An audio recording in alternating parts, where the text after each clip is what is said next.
Well, hey there, and welcome back to the Driven Woman Entrepreneur Podcast. Today's solo episode is all about client work. Now, I know that client work has kind of fallen out of favor in the last few years in favor of more popular options like memberships, courses, and large group programs. But if you've been in this game for a little while, you might have noticed that many people are now walking away from those options and going back to client work. Why? Well, client work has been around for a long time. It's familiar to both us and the people that hire us. It has an established market value. Oftentimes, client work is related to what we used to do in our former job or career. So many times that means that people know us for what we do. They can refer people to us. And as we continue to do high quality client work, those people refer other people.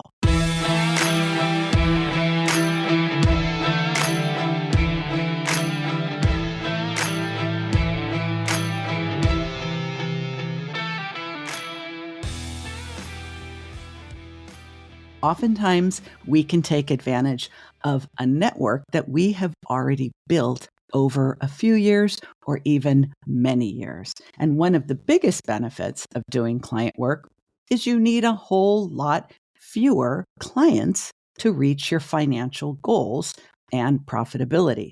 You might not need to dance on TikTok. You might not need to sing and do reels. You might not even need an email list or content marketing. Doing high quality client work with a good referral basis might be the simplest and most effective model for quite a few people. So if you like doing client work, that's another reason. Many people have found while they have scaled their business and offered a variety of other options, they actually like the client work best because it feels the most intimate, rewarding, and personally fulfilling to them. I think one of the reasons that is often the case is because some of these other business models feel more transactional, and client work always feels relational.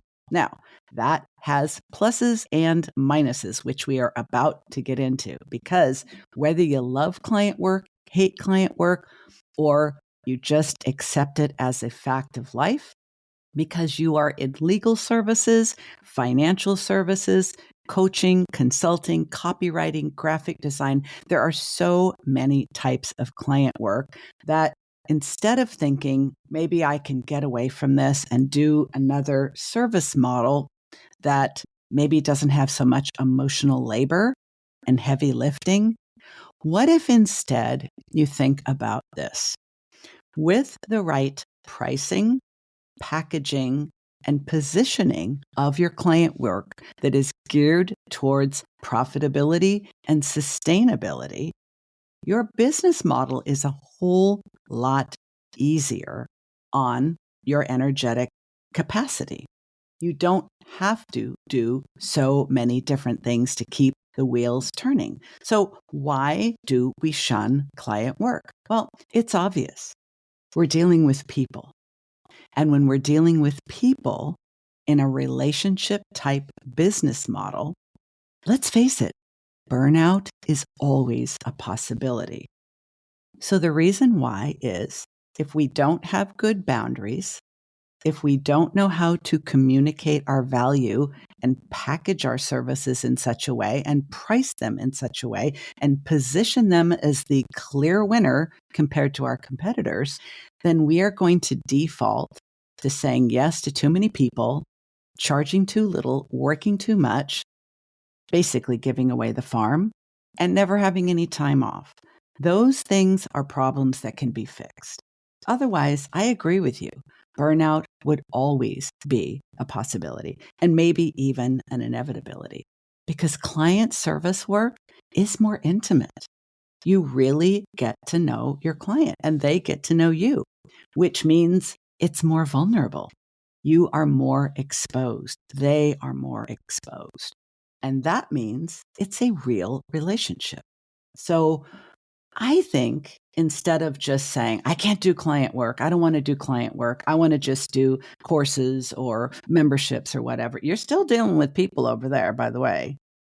If you actually want to do client work and you actually enjoy doing client work, if it weren't for the problems that you have with clients, then doesn't it just make sense to focus on the areas that perhaps you could develop more skill and maybe shift your mindset so that your client services work didn't feel so draining? You probably know that I used to be a psychotherapist. And I guess you might say, once a therapist, always a therapist, because I see relationship in everything. I literally think everything's a relationship. And if you are working with people, you are doing services for or with people, you're in a relationship with those people. And every relationship, in order to be healthy, requires three things. Are you ready? Trust, respect, and communication.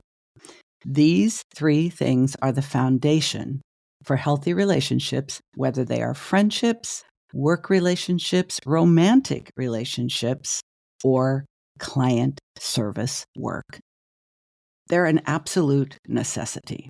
And if you think about it, think about the kinds of reasons why you have maybe thought, I don't want to do client service work, or I don't want to do client work anymore.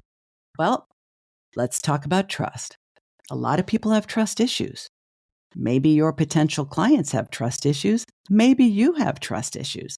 Maybe you have been burned by clients and clients have been burned by other service providers.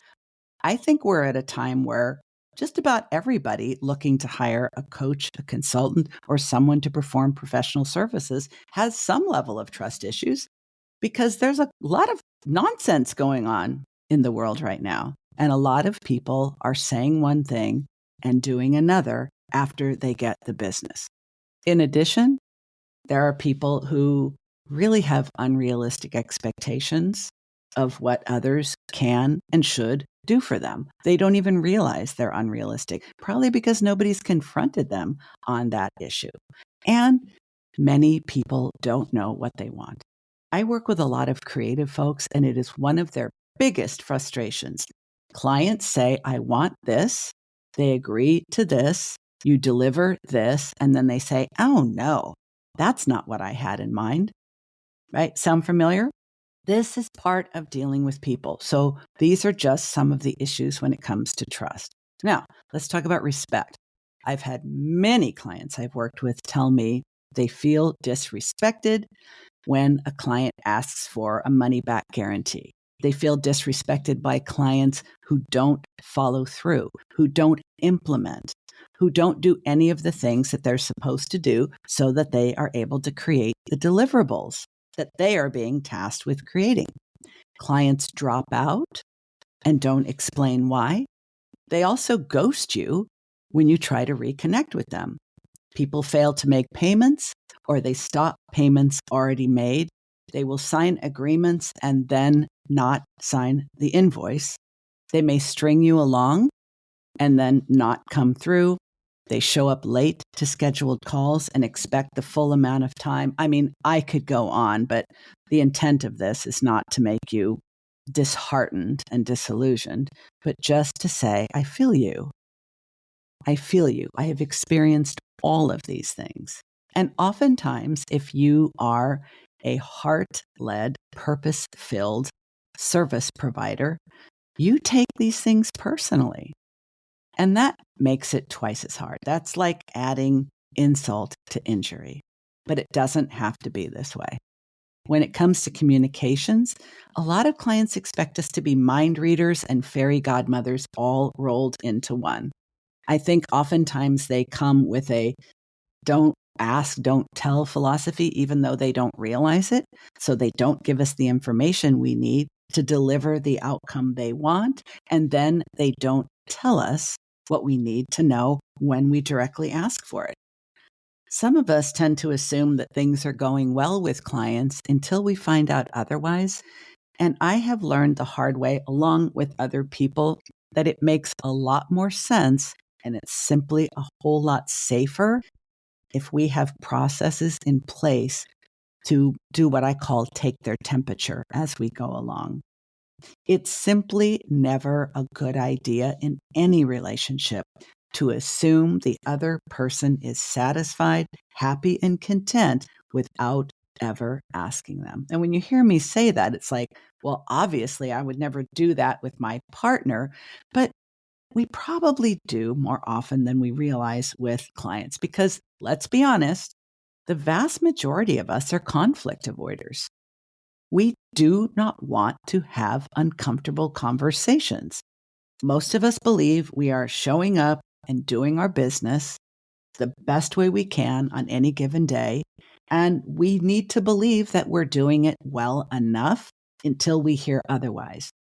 But I think that can create a tremendous amount of anxiety, especially for creative people and creative neurodivergent people in particular, because it's almost like we're just waiting for the client to drop the ball and tell us, actually, I'm not nearly as happy with you as you might think I am. Wah, wah. So, what do I have to say in these three areas about client work when it comes to trust, respect, and communication? Well, I thought you'd never ask. Okay, I'm joking. Here are some suggestions to help prevent some of these problems, to help mitigate some of these problems, and to, at the very least, give us more skill to address them if they do arise. Are you ready? Okay. With trust, here's the mindset piece first and foremost. And I say this with all the compassion in the world. Trust your intuition.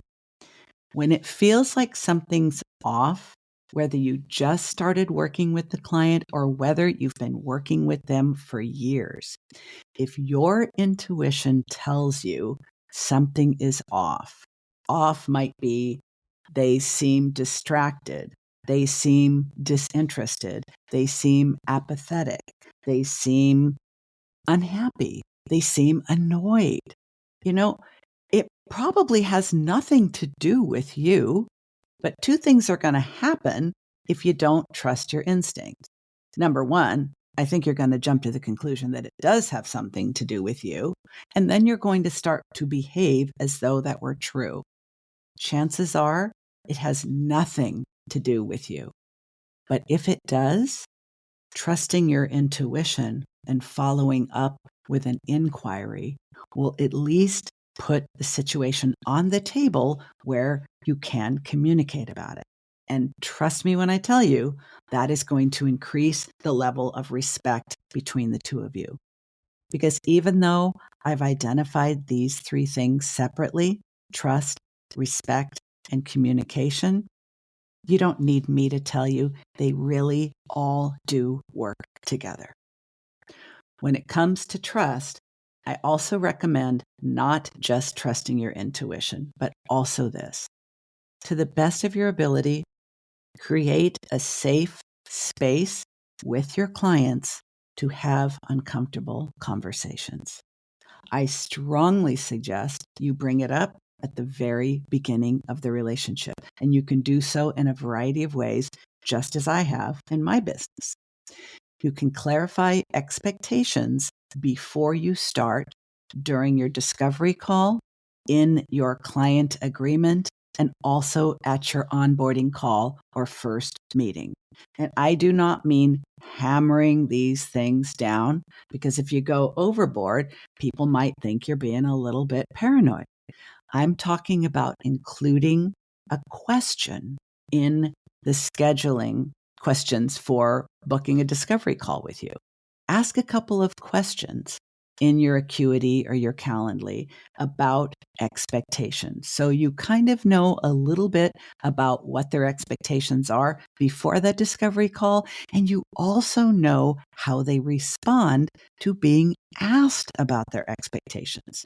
A lot of people will give you the answer, but they won't bring it up.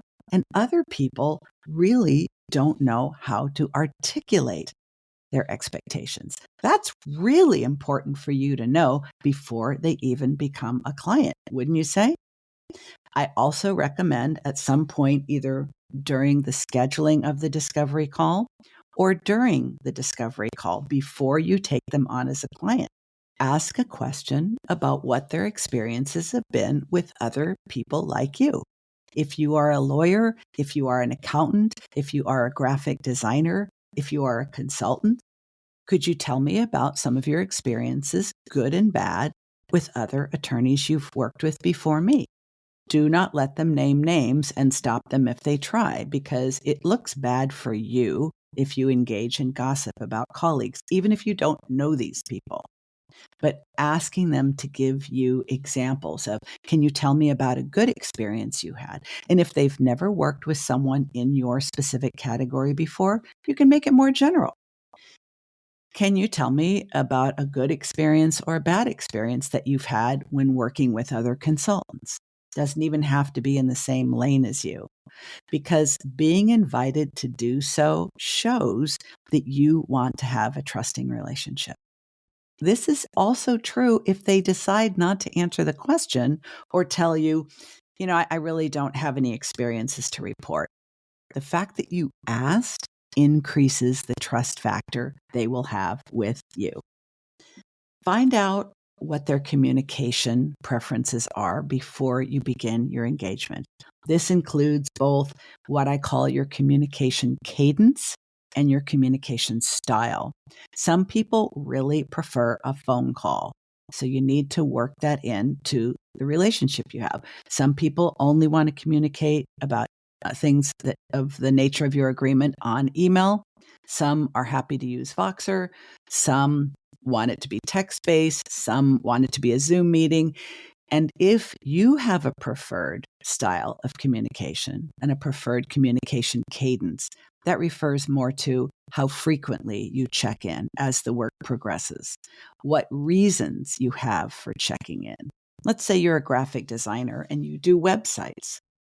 You need to communicate to your potential clients ahead of time. I will be having communication with you at these intervals because I'm going to be going over the things that you submit to me and implementing them in your website.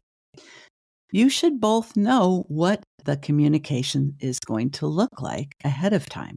How often, by what means, for what reasons. And it gives you both an opportunity to say, I really don't ever want you to call me. Always make it email. Duly noted. And if you have very strong preferences or are only able and willing to communicate with clients between meetings through one particular channel at a particular frequency, they should know that.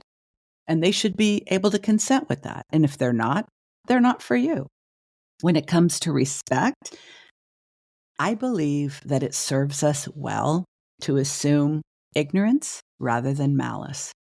Another way of saying that is expect that people are basically good and that they want to have a good relationship and a good outcome with you just as much as you do. I do not think it serves us well to assume that people are out to take advantage of us, they're out to waste our time, they're out to rip us off, they're out to make demands that we can't fulfill.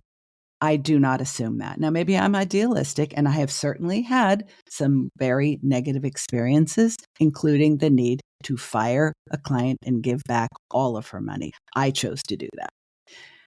But I still choose to assume that if there's a problem in the area of respect, it is simply an oversight or ignorance. I do not believe it's malicious.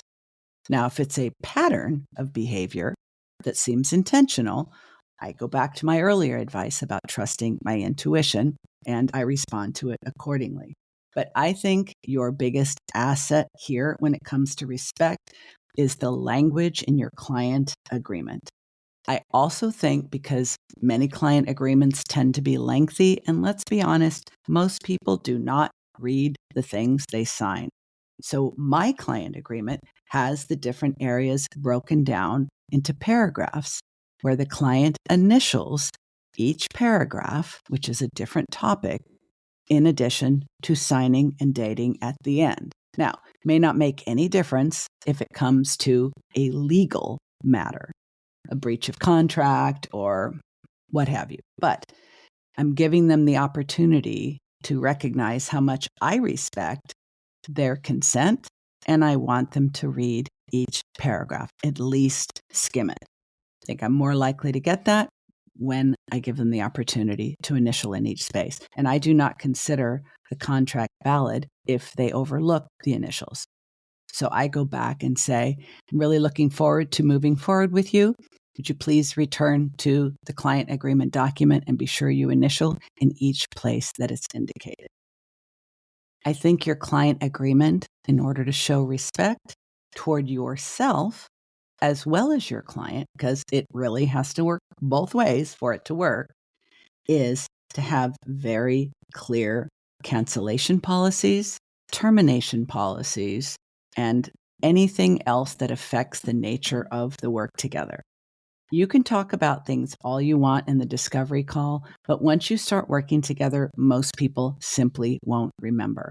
So having it in writing where they can refer to it, and when or if there's a problem, you can signal them to refer back to it.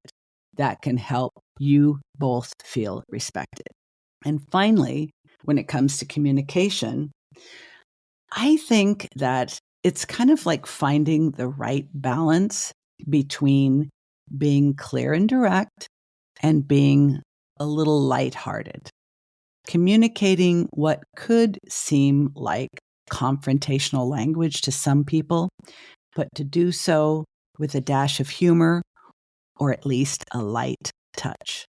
I think when we come on really strong about our expectations, it can seem aggressive. It can seem confrontational. It can seem like, why would I want to work with this person? She sounds like she's going to be really difficult. But I like to think that when we show respect for ourselves, we invite our clients to respect us as well and to expect that we will respect them. It's a dance. You don't want to step on people's toes. You don't want to hit them in the head when you swing them around. And you want to communicate clearly to them that you expect to be treated with respect as well. Sometimes it's in what you say, but more often it's in the way you say it. And most of the clients that I work with rely on my copywriting skills to shape that language so that it can hit that sweet spot between direct and a light touch of humor. When it comes to things like canceling the contract, missing a session, dropping out, and what happens to the rest of the sessions? I think we've all experienced this where a client who's booked for working with you for 3 months, 6 months, a year may proceed along just great. And then all of a sudden, they literally disappear. They don't respond to your emails. They have prepaid, unused time with you.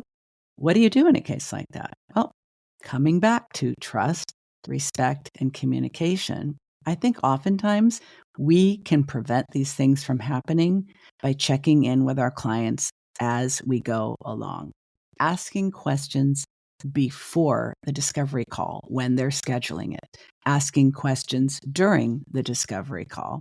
I go one more step. I probably do more of this than most people I know, but I ask questions when they sign up for a discovery call, which I call a free consultation. I ask questions once we are together during that consultation, and even after they have signed a contract and paid to work with me, the very first thing they do is a getting started questionnaire. I want an extremely high level of informed consent.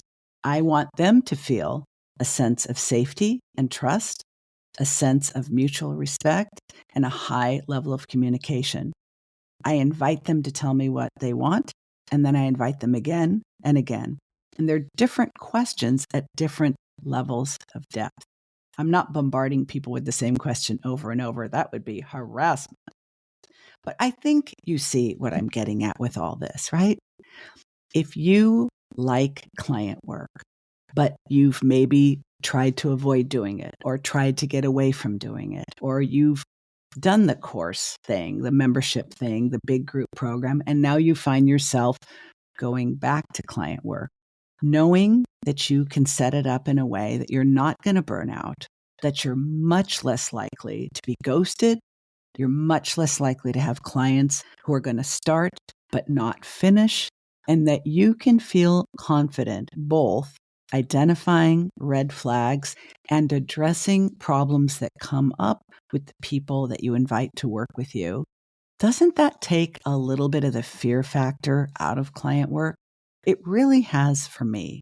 And the other side of the equation is knowing how to price, position, and package your client work with a focus on profit and avoiding burnout. That's what I do with my clients in my one-on-one coaching when I take them through the Boss Up Breakthrough Program. A lot of it has to do with repackaging the work they're already doing so they can stand out, be sought after, and be far more profitable doing client work. So that wraps it up for today. I hope you got some good takeaways. I will have some links to additional episodes and resources to help in this area in the show notes. And I will be back next week with another amazing guest interview. Hey there, it's Diane, and I want to thank you for being a listener to the Driven Woman Entrepreneur podcast.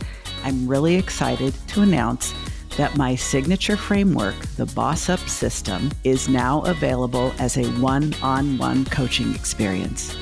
If you started your business to create a profitable, right-sized offer that is rewarding and allows you to stand out and be sought after, but what actually has happened is that you are over-delivering and undercharging and just not reaching your ideal clients with the perfect offer you have for them, this may be exactly what you need. Hey, you already know you like what I have to say and how I think. Click on the show notes and see if this isn't the right time for you. I'd love to see your name on my calendar.